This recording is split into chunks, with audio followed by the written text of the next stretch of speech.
અમદાવાદમાં રેડ એલર્ટને લઈને ફાયર વિભાગ સતર્ક છે। દરેક ફાયર સ્ટેશન ઉપર ફાયરની ટીમ તૈયારીઓમાં જોડાઈ ગઈ છે।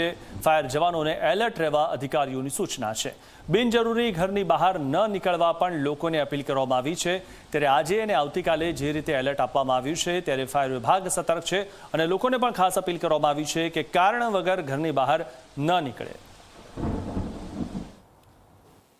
હવામાન વિભાગે અમદાવાદ સહિત રાજ્યના ઘણા બધા જિલ્લાઓ માટે રેડ એલર્ટ આપ્યું છે। દક્ષિણ ગુજરાત માટે રેડ એલર્ટ આપ્યું છે અને આ પરિસ્થિતિમાં રાજ્ય સરકાર પણ તમામ મહાનગરપાલિકાઓ નગરપાલિકાઓને એલર્ટ રહેવા માટે સૂચના આપી રહ્યું છે। અમદાવાદ ફાયર વિભાગ પણ અત્યારે એલર્ટ મોડ ઉપર છે। તમામ જે ટીમ છે તેવો એલર્ટ છે। સાધનો સજ્જ કરી દેવામાં આવે છે કે તાત્કાલિક જ્યાં પણ જરૂર પડે તો ફાયર વિભાગ તાત્કાલિક ત્યાં પહોંચી જાય।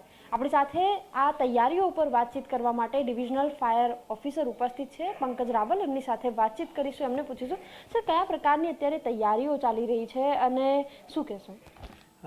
ગઈકાલે સાંજથી ચીફ ફાયર ઓફિસર સાહેબની સીધી સૂચનાથી અમદાવાદ શહેરની અંદર ઈસ્ટ અને વેસ્ટ એમ બે ઝોનની અંદર બે ટીમ પાડવામાં આવી છે જેની આગેવાની કરી રહ્યા છે additional chief fire officer Shri Mistry સાહેબ અને શ્રી ખડિયા સાહેબ।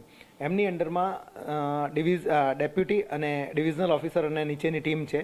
દરેક ફાયર સ્ટેશન ઉપર ગઈકાલ સાંજથી તમામ સાધનો તમામ વાહનોના તમામ સાધનો ફ્યુલ આ બધી જ બાબતો ચેક કરી અને ઓકે કરી દેવામાં આવી છે। અગેઇન આજે સવારે રોલ કોલની અંદર આ જ વસ્તુ ચેક કરવામાં આવી છે। તમામ કર્મચારીઓની રજાઓ કેન્સલ કરી દેવામાં આવી છે। જે રજા ઉપર ગયેલા હતા એમને ફરજ પર હાજર કરી લેવામાં આવ્યા છે અને તમામ વાહનો વર્કિંગ કન્ડિશનની અંદર આવી જાય એ પ્રકારે વ્યવસ્થા કરવામાં આવી છે। એ સાથે ટીમનું ગઠન કરવામાં આવ્યું છે કોણ ક્યાં શું એટલે રોલ એન્ડ રિસ્પોન્સિબિલિટી પણ ફિક્સ કરવામાં આવી છે। ત્યારે જ્યારે વરસાદની આ પરિસ્થિતિ હોય છે ત્યારે કેટલીક બાબતો જે ડ્યુટીની ને એ બધી જે ગોઠવણીઓ છે એની પણ અમે ગોઠવણી કરી લીધી છે। અચ્છા સર, જિલ્લાઓમાં પણ પાણી ભરાય એ પ્રકારની શક્યતા છે। શું અમદાવાદ મહાનગરપાલિકાના ફાયર વિભાગ એ રીતે પણ તૈયારી કરી રહ્યો છે કે કદાચ જિલ્લામાં જરૂર પડે ધોળકા ધંધુકા બાજુ તો એ ટીમ ડિપ્લોય કરવાની કોઈ જરૂર પડે તો? જી, એક additional chief fire officer Shri Rana સાહેબને ઔડા એરિયાની જવાબદારી સોંપવામાં આવેલી છે અને એ ત્યાંનું કોર્ડિનેશન જોઈ રહ્યા છે। એટલે જરૂર પડશે તો અમદાવાદ ફાયર સર્વિસ ક્યાંય પણ જવા માટે રેડી છે। જો અમદાવાદની પરિસ્થિતિ સારી હશે અને બીજી જગ્યાએ ક્યાંય પણ જરૂર પડશે તો ડેફિનેટલી અમે તૈયાર છીએ। અચ્છા, જ્યારે અમદાવાદમાં પાણી ભરાઈ જતા હોય છે ત્યારે ખૂબ મુશ્કેલી હોય છે એક જગ્યાએથી બીજી જગ્યાએ જવા માટે। ફાયર વિભાગે તાત્કાલિક પહોંચવાનું પણ રહે છે। કેવી રીતે આખું મેનેજમેન્ટ થાય છે અને કોમ્પ્લિકેશન શું આવે છે? જ્યારે વોટર લોગિંગનો ઇસ્યુ હોય છે ત્યારે જનરલી કેટલાક વાહનો રસ્તામાં બંધ પડી ગયા હોય છે, કેટલાકના ઘર રસ્તા પર હોય છે એટલે એમના વાહનો એમણે મૂકેલા હોય છે રોડ સાઈડમાં। તો એ સામે પાણીના જે હલેસા થતા હોય છે એની અંદર એ વાહનો રોડ પર આવી જાય છે।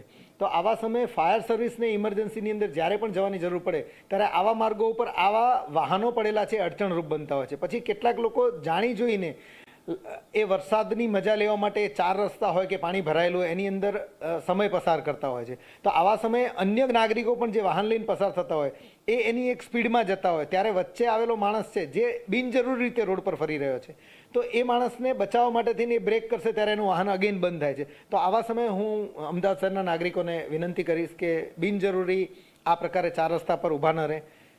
જરૂર છે તો બહાર નીકળો અને તમારા વાહનો શક્ય હોય તો સલામત જગ્યાએ ખસેડો, સલામત જગ્યાએ પાર્ક કરો।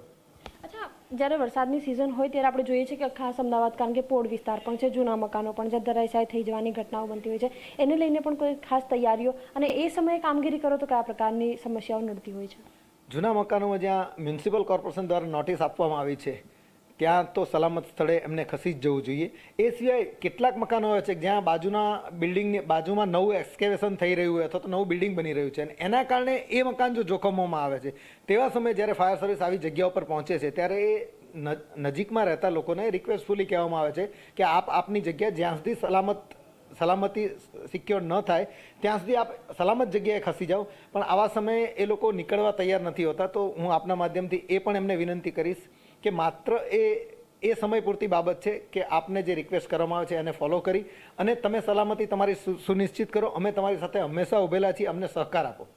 બિલકુલ, ફાયર ઓફિસર કે જેઓ કહી રહ્યા છે કે કારણ કે ફાયર વિભાગ તો તત્પર છે અહીંથી પહોંચવા માટે પરંતુ સ્થળ ઉપર ત્યાંથી ગંતવ્ય સ્થાન સુધી જતાં જે પણ હર્ડલ્સ આવે છે, જે પણ મુશ્કેલી પડે છે એ ન પડે એની માટે લોકોનો સહકાર પણ એટલો જ જરૂરી છે અને સાથે જે એલર્ટ આપવામાં આવ્યું છે એને લઈને તમામ તકેદારીઓ કરી દેવામાં આવી છે, તમામ જે સૂચનાઓ છે એનું પાલન કરવામાં આવી રહ્યું છે અને તૈયારીઓ હવે પૂર્ણ કરી દેવામાં આવી છે। કેમેરામેન તુષાર શાહ સાથે સપના શર્મા, ઝી 24 કલાક, અમદાવાદ.